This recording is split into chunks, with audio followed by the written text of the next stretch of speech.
dating corporate employee na parakit-rakit at kung ano-anong pagkakita ng pinasok. Ngayon, may sarili ng shoe manufacture business si Mark Anthony Babela. Alamin na natin ang kanyang business story dito lang sa Negosyo Tayo.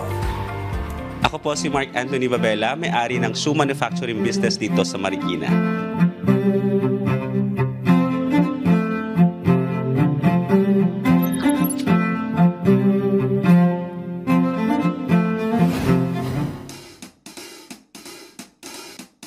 Nag-start yung business namin way back 2017. We started online lang. So that time, nagtatrabaho pa ako tapos nag-iisip ako kung ano yung pwede kong inegosyo kasi medyo business-minded tayo. So habang nagtatrabaho tayo, nag-iisip ako kung ano pwede kong inegosyo. Tapos naisip ko dito mag-online selling kasi lagi nga ako napupunta ng Marikina. So every bazaar dito ng shoe festival at saka back to school, lagi akong pumupunta dito. Tapos one time, yun naisip ko na mag-online selling. So doon nag-start yung pagbibenta ko ng sapatos.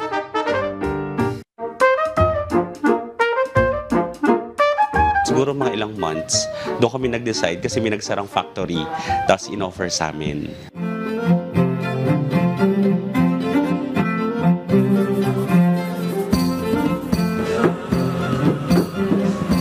Hindi naman talaga ako lehitimong taga Marikina.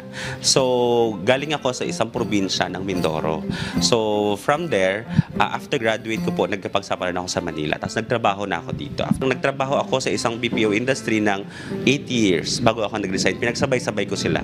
Kailangan sabi ko, hindi ako pwedeng mag-resign nang hindi pa stable yung company ko. So, habang nagtatrabaho ako dati sa gabi, tapos sa umaga nagmamanage ako ng negosyo. At actually, may sideline pa ako.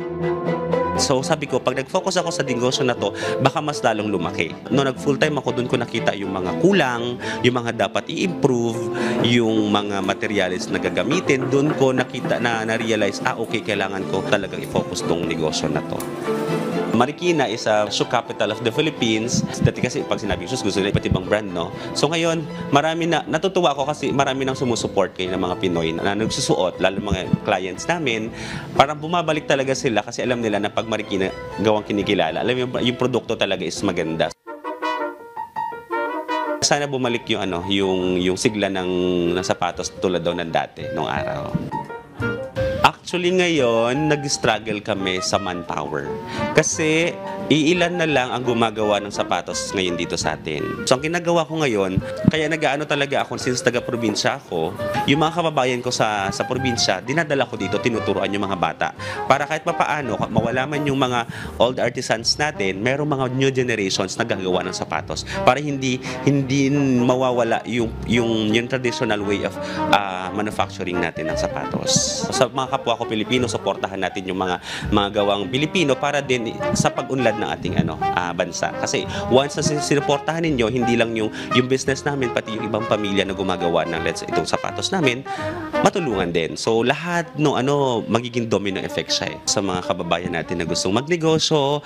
Kapag may naisip kayo na negosyo na gusto ng puso ninyo, sundin nyo na. Mangarap ng maliit hanggang sa hindi mo na mamalayan, lumalaki ka na pala. And also, syempre kailangan nila ng gabay ni Lord para lagi tayong i-guide sa mga desisyon natin sa buhay.